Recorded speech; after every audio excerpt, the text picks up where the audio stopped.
যে lux champion যারা হয় তারা মূলত সৌন্দর্য এবং বুদ্ধিমত্তায় আসলেই অনেক বেশি এগিয়ে থাকে। অ্যাওয়ার্ডের কথা যেটা বলবো যে অ্যাওয়ার্ড কিন্তু উৎসাহ দেয়। আমি এটা বলবো না যদি বলি যে না না অ্যাওয়ার্ড আমি চাই না বা কেন দরকার নাই, একদম মিথ্যা কথা বলা হবে। অ্যাওয়ার্ডের কথা মনে মনে আমার মনে হয় সব শিল্পীরাই ভাবে যে যদি অ্যাওয়ার্ড পেতাম খুব ভালো লাগতো, যদি নমিনেশন কেউ না পায় তার কষ্ট হয় যে কেন আমি নমিনেশন পেলাম না। আমি একদমই মিথ্যা কথা বলবো না, অ্যাওয়ার্ড পেলে আমার প্রচণ্ড ভালো লাগবে, সেটা আমার জন্য আরও বড় উৎসাহ হবে। অ্যাওয়ার্ডের জন্য একটা তো বড় শেলফ আছেই, ওখানে আল্লাহর রহমতে অনেক অ্যাওয়ার্ড আছে, কিন্তু এর আগে ন্যাশনাল অ্যাওয়ার্ড ছিল না, মেরিল প্রথম আলো ছিল বা আরও অনেক বড় বড় অ্যাওয়ার্ড ছিল।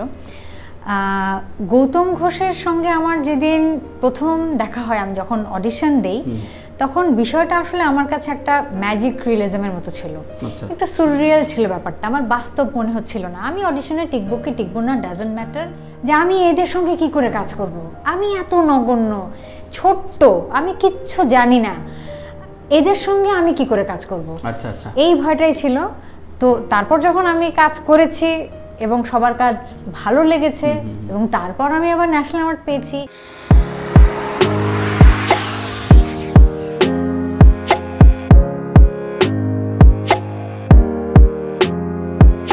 যখন সিদ্ধান্ত নেই আমি পরিচালনার সঙ্গে নিজেকে যুক্ত করতে চাই আমার নামকে, তখন আমি অনেকের সাথে কথা বলেছি, অ্যাডভাইস নিয়েছি, সাজেশন নিয়েছি যে গল্পটা তো সবচেয়ে গুরুত্বপূর্ণ বিষয়। তখন আমার আত্মীয় স্বজন, ফ্রেন্ড সার্কেল বা আমার অনেক ফ্যান ফলোয়ার্স আছে, তোমাদের মতো অনেকে আছে যারা শরতের জবা আগে পড়েছিল, কারণ শরতের জবা প্রথমে ডেইলি স্টারে এসেছিল কোন একটা ঈদ ইস্যুতে, তারপর এটা তাম্রলিপি থেকে আমার অজাগতিক ছায়া যে বইটা, সেই বইয়ের একটা গল্প ছিল শরতের জবা। তো দুই মাধ্যমে আসাতে অনেকেই পড়েছে গল্পটা এবং পড়ে সবাই আমাকে জানিয়েছে গল্পটার মধ্যে কৌতূহল বা আগ্রহ তৈরি করার ক্ষমতা আছে, রহস্য আছে, এক্স্যাক্টলি। তো তখন আমাকে অনেকে বলেছে তুমি যখন নিজেই কাজ করছো তাহলে তোমার নিজের গল্প নিলে তো তোমার জন্য সুবিধা, কারণ তুমি জানো এই গল্পটা তুমি নিজে ধারণ করো, তোমার তৈরি, তোমার সৃষ্টি। তখন আমি ভাবলাম যে ওকে, কিন্তু তারপরও আমি চাচ্ছিলাম না জবা ক্যারেক্টারটা করতে, একদম 100% সত্যি, কারণ আমার মনে হচ্ছিল, বললাম তো যে ক্যারেক্টারটা অনেক কমপ্লেক্স, অনেক লেয়ার্স আছে। তো আমার মনে হচ্ছিল যে আমি এত কাজ একসঙ্গে, তাছাড়া অভিনয় এতদিন পর, নিজে কিছু মনে আছে না নাই, আমি খুব কনফিউজ ছিলাম, ডিলেমার মধ্যে ছিলাম যে আমি হয়তো পারবো না করতে। তারপর আমাকে অনেকে বললো যে ওই একই কথা, যে এটা তোমার তৈরি, তোমার সৃষ্টি চরিত্র, তুমি সবচেয়ে ভালো এটা বুঝতে পারবা, করো।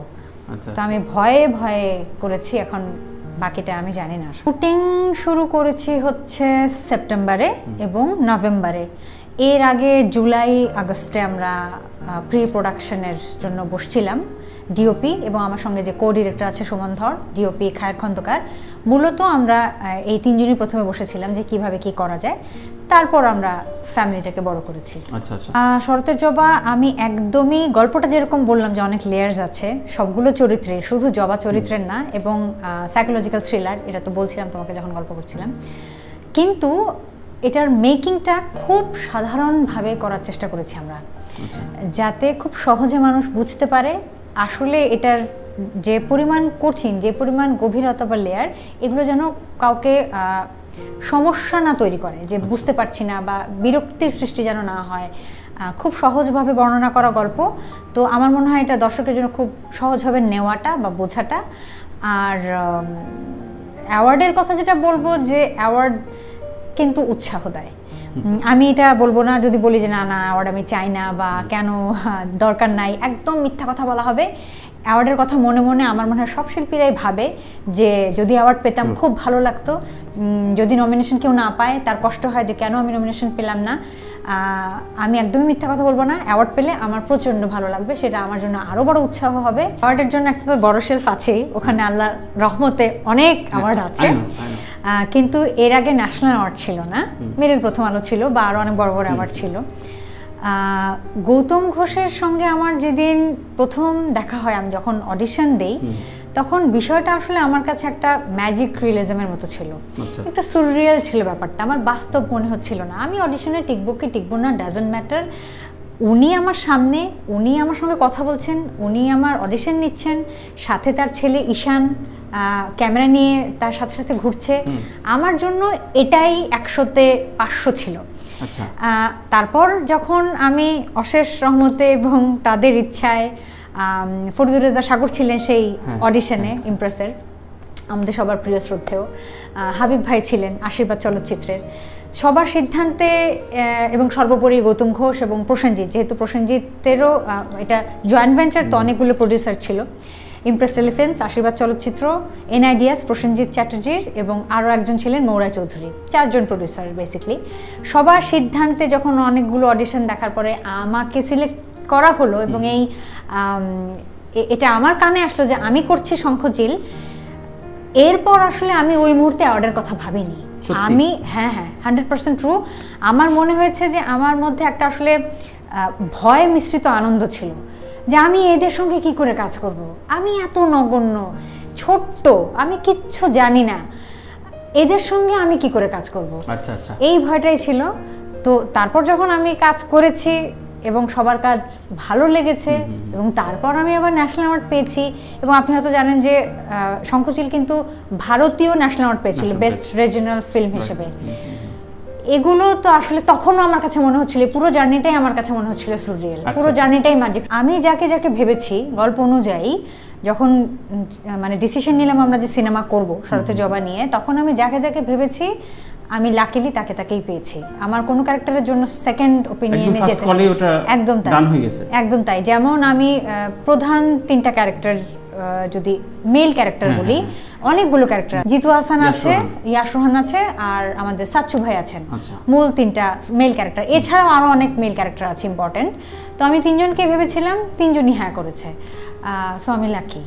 ইয়াশ রোহান তো বাইরে, ইয়াশ রোহানের সাথে তো কখনো কাজ করিনি, ও তো মূলত ফিল্ম থেকেই এসছে। এটা আসলে একদম যে ভেবে চিন্তে করা হয়েছে যে না এফডিসি থেকে না হবে না, তা না। আমার মনে হচ্ছে আমার গল্পের প্রয়োজনে, ক্যারেক্টারের প্রয়োজনে যার যার মুখ প্রথমে আমার সামনে ভেসে উঠেছে, আমি তাকে অফার করেছি। আচ্ছা আচ্ছা, আমার অভিনীত যে 3টি চলচ্চিত্র, গহীনের শব্দ, লাল টিপ এবং শঙ্খচিল, মানুষ তো টিকিট কেটে দেখেছে, আমার প্রশংসা করেছে। এখানে শুধুমাত্র যে আমার ফ্যান ফলোয়ার্স তা না, এর বাইরেও যারা হয়তো আমাকে ওইভাবে পছন্দ করেও না, তারাও দেখেছে, প্রশংসা করেছে। সুতরাং এটা আসলে অনেক কিছুর উপর ডিপেন্ড করে যে দর্শক দেখবে কি দেখবে না, বা গ্রহণ করবে কি করবে না, এটা অনেকগুলো ফ্যাক্টরের উপর ডিপেন্ড করছে। এখন তো অ্যাক্সেস অনেক বেশি, এখন ঘরে বসে আমি নেটফ্লিক্স দেখছি, এবং নেটফ্লিক্স মানে এই না যে আমি নেটফ্লিক্স অরিজিনালস দেখছি, অনেক আগের মুভিও আমি নেটফ্লিক্সে পাচ্ছি। আমার অ্যাক্সেস যেহেতু বেশি, সেহেতু আমি বলবো যে এটা টেস্ট চেঞ্জ হয়েছে তা না, অনেক ধরনের রুচির মুভি আমরা একসঙ্গে ঘরে বসেই দেখতে পাচ্ছি। আমার আগের জেনারেশন নেটফ্লিক্সে তার পছন্দের মুভিটা পাবে, আমিও আমার নেটফ্লিক্সে পছন্দের মুভিটা পাচ্ছি। সুতরাং আসলে আমি বলবো যে রুচি চেঞ্জ হয়েছে না, আমাদের অ্যাক্সেস অনেক বেশি, আমাদের অপশনস এখন অনেক বেশি। সুতরাং আমরা হয়তো আমাদের পছন্দ মতো কাজ বেছে নিতে পারছি।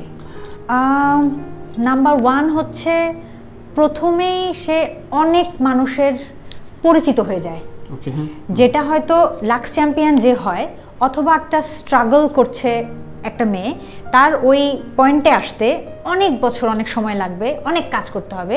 কিন্তু লাক্স চ্যাম্পিয়ন যে, সে ওই মুকুটটা পাওয়ার সাথে সাথেই অনেক বড় একটা অডিয়েন্সের সাথে একদম তার নাম পরিচিত হয়, তার সৌন্দর্য, তার চেহারা পরিচিত হয়, এবং তার একটা ডিমান্ড তৈরি হয় যে লাক্স চ্যাম্পিয়ন অনেকেই চায়, আমরা এই কাজে চাচ্ছি, এই সিনেমায় চাচ্ছি, এই টিভিতে চাচ্ছি, এই নাটকে চাচ্ছি।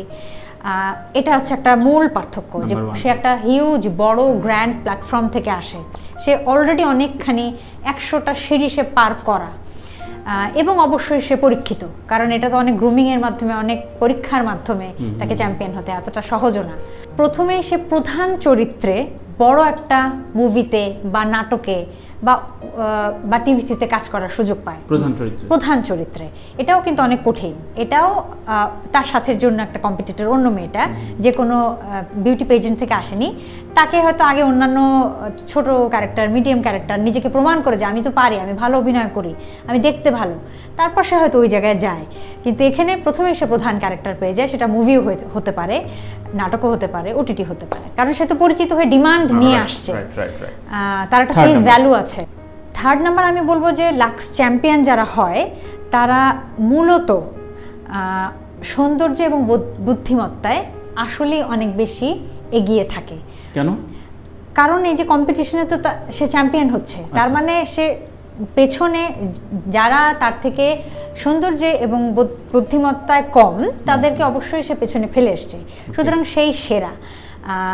ইন্ডাস্ট্রিতে সৌন্দর্য এবং বুদ্ধিমত্তা থাকলে এই যে সে বিউটি পেজেন্টে চ্যাম্পিয়ন হলো, এরপরও তো তার একটা যাত্রা থাকবে, এখানেই তো যাত্রা শেষ না। এটা হয়তো তাকে 100-তে নিচ্ছে, এটাকে তো তাকে 1 মিলিয়নে নিয়ে যেতে হবে।